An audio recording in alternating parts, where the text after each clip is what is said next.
You need to check all of our food? Fine. So this happened like 7 or 8 years ago when I was jobbing at a driving service while I was a student. The driving service was one for people with disabilities that could not drive or walk on their own.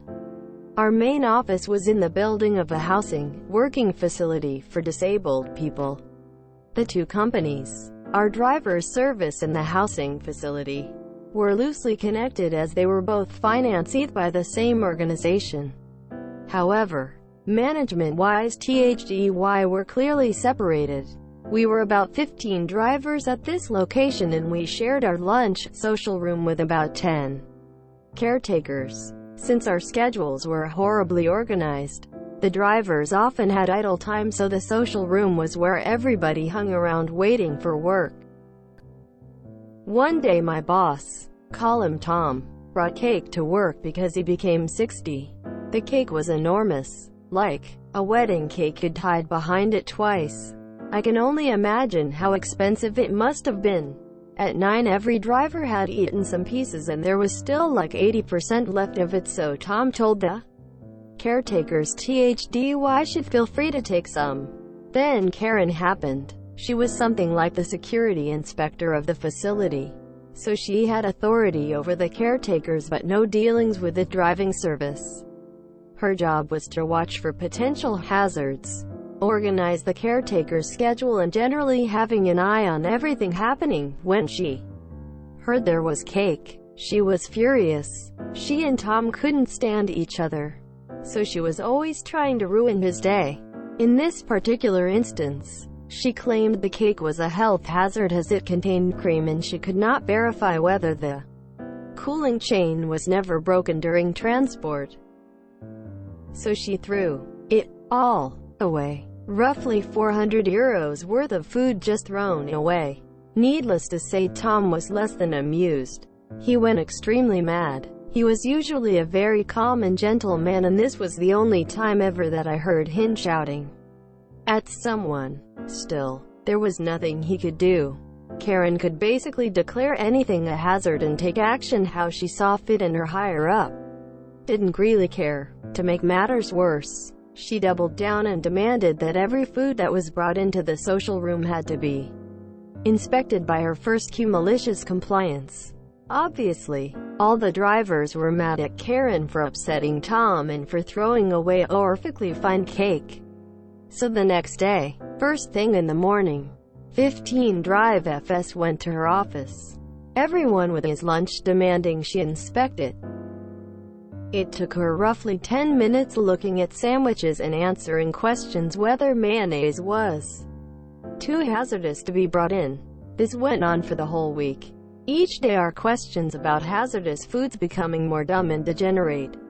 On Friday it took her more than 2 hours to inspect our lunch as we would collectively steal her time. Afternoon, she said she got the message and that sandwiches got a general okay and not to bother her with it anymore. Fine. The following week we went out of our way to eat anything but sandwiches, salads, cake, pretzels, normal lunch stuff. Every day there was a line in front of her office having their lunch checked, asking stupid questions whether this food was or was not too dangerous to enter the social room. Karen was losing her patience, becoming increasingly aggressive towards us, but still refused to apologize to Tom. Then at the end of week 2 of food checking, Tom brought a bucket for lunch. When he entered Karen's office to have his lunch checked, like he did every day, and opened the lid of his lunch pot, the smell hit everyone in vicinity like a brick to the face. Apparently he had made some unholy mix of garlic, cream, pickles and herring, which he called fish soup. It looked like what happens if you leave something dead in the sun for too long. All brownish and sluggy, with some green specks in it, and it reeked twice as bad as it looked. Karen looked as if she would puke any moment, commanding him to remove this monstrosity from her office. Tom asked if she didn't want to check it, since he could imagine the cooling chain could have been broken during transport or some time in the last 2 weeks. The lot of us drivers laughed so hard, I swear some nearly choked from laughter. This was roughly the time that Karen had to admit defeat. Food checking stopped immediately, and the following week Tom brought another cake. Sorry for any typos. Edit. Wow. And thank you guys for the awards. Bringing the second cake was the icing on this post. I feel like that expensive of a cake should fit in some sort of threshold that requires compensation for her throwing it out. That big a cake. There's no way in heck that was anything other than specially made to order with several hours of assembly alone. Should submit an expense report to the Karen's boss for her throwing the cake out.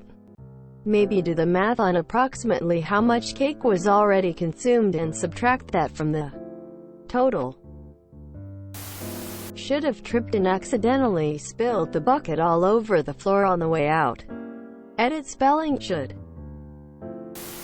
Tim should have said, "Oops, the cooling chain must have been broken in transport. Guess I'll have to throw it out," and then promptly dumped it in the garbage can in Karen's office, so the smell could really linger. This is a great story. I feel bad for Tom and his original cake, but the MC is so good. I honestly loll at the thought of Karen spending all that time inspecting lunches. Oh wow, I was snorting and giggling so hard at your write-up. That is glorious! Exclamation mark. Someone should have brought a tin of Surstoming in for Karen to open and check. For the uninitiated, this stuff reeks to high heaven and is opened underwater due to the noxious gas released when opened. You've been warned. I really wanted to hear that Tom tripped and dropped the bucket all over her desk. No need to apologize for typos. The word jobbing has a nice ring to it. You want working. Edit. Just looked it up and apparently it's an actual word in English. Till. But I think it's more idiomatic to use working. Well done, Tom. I've always wondered where people on TV shows and movies get piñatas made to the likeness of people. I think a Karen piñata would go great with a cake. I don't even know this Karen and she is the bane of my existence. I have very few pet peeves, but one of the biggest one is messing with my food. If I spend money on food either for myself or to share, and you throw it away or anything along those lines, congrats. You've got an extremely petty enemy for life. After the sandwiches, did Karen try to standardize any other food you frequently brought in week 2? This is fucking glorious. Don't piss off the nice guy. Night will fall and drown the sun when a good man goes to war. Friendship dies and true love lies. Night will fall and the dark will arise when a good man goes to war. Demons run, but count the cost. The battle's won but the child is lost. No cake for Karen, 1 year. That bitch would have got her car fucked with every day for months if she did that in any place I've worked. Cake is king. I would have built her organization for the cake that was thrown away since Karen made it official that all outside food was safe. Depending on the expected repercussions, I may also have taken it to small claims court if they refused to pay. Did the second cake have cream in it? Should have looked in the bucket and said, "Aw man, I think it's gone bad," and dumped it out into her office trash can, making sure to splatter it everywhere. Y'all should have kept it up until she paid Tom back for the cake.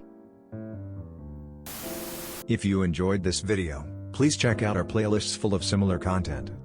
Epic Aircast is like doom scrolling for your ears. Please like, share, and subscribe.